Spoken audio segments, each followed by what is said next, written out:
The Securities and Exchange Commission (SEC) is reevaluating its stance on staking-related crypto exchange-traded funds (ETFs), marking a potential shift in regulatory attitudes towards cryptocurrencies. Historically, the SEC has been cautious, even charging exchanges like Kraken for offering staking services. However, the current administration appears more crypto-friendly, recently clarifying that staking rewards do not classify a cryptocurrency as a security. This clarification paves the way for crypto holders to generate returns through staking, a process where participants secure the network by locking up their tokens and receiving yields distinct from high-risk lending schemes. Despite this progress, the SEC remains hesitant about approving staking ETFs due to unresolved issues such as whether these funds qualify as investment companies. This hesitation is partly because the SEC has determined that staked cryptos are not securities, creating a regulatory conundrum. However, recent communications with ETF Opportunities Trust and requests for updated language in Solana ETF filings suggest that approval may be imminent. Approval of staking ETFs would make cryptocurrencies more accessible to both retail and institutional investors by enabling them to earn yields without navigating complex crypto exchanges. This regulatory shift could potentially stabilize crypto markets by encouraging long-term holdings and increasing institutional investment. United States President Donald Trump has called for the swift passage of the Guiding and Establishing National Innovation for U.S. Stablecoins Act, Genius Act, by the House of Representatives, following its approval in the Senate with a 68-30 vote. The Genius Act aims to regulate stablecoins backed by the U.S. dollar, ensuring they have full one-to-one reserve backing and are subject to licensing at the state or federal level. The legislation also includes provisions for anti-money laundering checks and restricts the use of reserves to redemptions or low-risk investments, such as Treasury repos. Proponents argue that the bill will position the U.S. as a leader in digital assets by facilitating near-instantaneous payments, a feature highlighted by the bill's sponsor, Senator Bill Hagerty. The urgency expressed by Trump underscores the broader strategic importance of the legislation in maintaining the U.S.'s competitive edge in the rapidly evolving digital currency landscape. However, the bill faces scrutiny, particularly from critics like Senator Elizabeth Warren, who express concerns over potential conflicts of interest involving the Trump family's stablecoin initiatives. The potential passage of the Genius Act could significantly impact market sentiment, providing regulatory clarity that may encourage institutional investment and innovation in the stablecoin sector.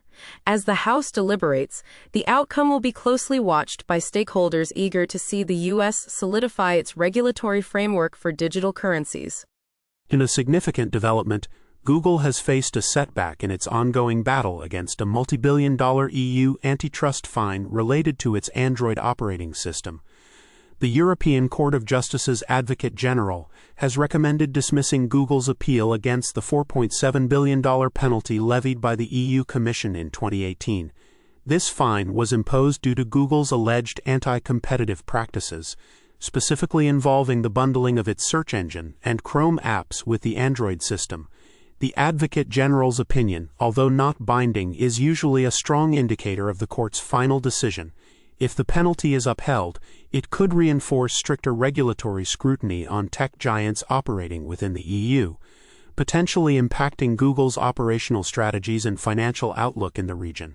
In another legal confrontation, Elon Musk's social media platform, X, has initiated a lawsuit against New York to challenge a state law mandating reports on how social media platforms handle problematic content. This move follows a successful challenge by X against a similar law in California. The legislation, which is set to take effect later this year, aims to enhance transparency on content moderation practices. However, X argues that it infringes on free speech rights and conflicts with the Communications Decency Act of 1996, which allows platforms discretion in moderating content. The outcome of this legal battle could have significant implications for social media companies, potentially influencing their content management policies and regulatory compliance strategies across different states. Hong Kong has ascended to become the world's third most competitive economy, according to the World Competitiveness Yearbook 2025 by the International Institute for Management Development, IMD.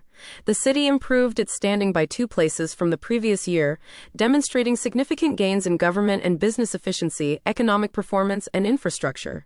This marks the highest position for Hong Kong since 2019 and underscores the effectiveness of its policy directions in fostering a favorable business environment. The city's chief executive, John Lee, highlighted Hong Kong's robust financial system, simple tax regime, and efficient market as key factors contributing to this achievement, alongside its strategic position under the One Country, Two Systems framework. In the broader economic context, Hong Kong's GDP grew by 3.1% year-on-year in Q1 2025, with expectations of 2 to 3% growth for the full year. The city has also seen a record number of local and non-local company registrations, reflecting its appeal as a business hub. The Hong Kong Stock Exchange has experienced a 24% increase in market capitalization, reaching over $5.2 trillion United States dollars, and leads in global IPO fundraising, with nearly 79 billion Hong Kong dollars raised. These developments illustrate Hong Kong's ongoing efforts to enhance its status as a premier international financial center, attracting significant investments and creating thousands of jobs. Global financial markets are experiencing heightened volatility due to escalating geopolitical tensions between Iran and Israel, with potential for further turmoil if the United States becomes militarily involved. Nigel Green, CEO of Devere Group, warns that U.S. intervention could trigger a rapid sell-off across major asset classes, particularly affecting high-beta stocks, technology sectors, emerging markets, and risk-sensitive currencies. Despite recent stability in the markets, the conflict has already driven oil prices up by nearly 9%, challenging inflation expectations and diminishing prospects for interest rate cuts. This situation underscores the broader economic vulnerabilities. As the world economy is ill-prepared for another energy shock, investors are advised to reassess portfolios and prepare for increased volatility. In India, the stock market indices Sensex and Nifty have extended their losses into a third consecutive session, mirroring global trends. The Sensex fell by 82.79 points to close at 81,361.87. and the Nifty declined by 18.80 points to 24,793.25. The U.S. Federal Reserve's decision to keep interest rates unchanged, amid concerns over persistent inflation and slower economic growth, has further dampened investor confidence, particularly affecting software export stocks. Rising global crude oil prices, now at 76 United States dollars and 90 cents per barrel, add another layer of complexity. While most sectoral indices were in the red, the auto sector emerged as a rare gainer. Despite the downturn, foreign and domestic institutional investors showed buying interest, with FIIs purchasing equities worth 890.93 crore rupees and DIIs acquiring 1,091.34 crore rupees. The cautious sentiment is evident across Asian and European markets, which also closed largely in negative territory. DreamFolk Services Limited, a major player in India's airport lounge access market, saw its shares plunge by over 10% on the BSE and 9% on the NSE following reports that key banking partners, including CC Bank and Axis Bank, along with MasterCard, are considering severing ties with the company. This move comes after a significant service disruption last September, which affected lounge access for numerous customers. The incident reportedly prompted these financial institutions to explore direct partnerships with airport lounge operators, bypassing DreamFolk's aggregator services. The disruption in services last year, which affected access to 49 lounges across 34 airports, has led to a reevaluation of partnerships by several banks. This shift could drastically impact DreamFolk's, which claims a 90% market share in the domestic lounge access market for cardholders. As banks like American Express transition to other service providers, DreamFolk faces potential revenue losses, particularly from its lucrative lounge services sector. Despite a reported 14% growth in revenue to 1,292 crore rupees for FY25, the company's net profit declined by 5% to 65 crore rupees, signaling financial strain. The company's future strategy involves diversifying revenue streams beyond lounge services, potentially mitigating some of the adverse effects of these recent developments. HDB Financial Services Limited, the non-banking financial arm of HDFC Bank, is set to launch its initial public offering, IPO, from June 25 to June 27, aiming to raise 12,500 crore rupees. This IPO marks the largest public issue of 2025 so far, surpassing Hexaware Technologies' earlier 8,750 rupees crore offering, signaling a robust recovery in India's primary markets. The IPO includes a fresh issue of 2,500 crore rupees and an offer for sale of 10,000 crore rupees by HDFC Bank, which currently holds a 94.3% stake in HDB Financial. The offering is partly driven by the Reserve Bank of India's 2022 mandate that requires large, non-banking financial companies, NBFCs, categorized as upper layer to be listed by September 2025. Founded in 2007, HDB Financial Services specializes in retail loans across enterprise lending, asset finance, and consumer finance, focusing on underbanked segments. As of September 2024, the company reported a gross loan book of 98,620 crore rupees, with a compound annual growth rate, CAGR, of 20.93% since March 2022. The company's FY24 profit was 2,460 crore rupees, growing at a CAGR of 55.9% over the past 2 fiscal years. The IPO is expected to attract significant interest, given its scale and the strategic importance of HDB Financial within the HDFC Group, potentially influencing market sentiment and investor portfolios in the NBFC sector. The alternative investment funds AIFs market is projected to nearly double in size, reaching $25.8 trillion by 2032, as reported by Allied Market Research. This growth, at a compound annual growth rate, CAGR, of 7.9% from 2024 to 2032, is driven by global economic expansion, technological advancements, and increased demand for capital raising. However, regulatory constraints pose challenges to this growth. Notably, the Asia-Pacific region currently dominates the market, accounting for a significant portion of global revenue, largely due to the rising prominence of private equity and venture capital investments in rapidly expanding economies.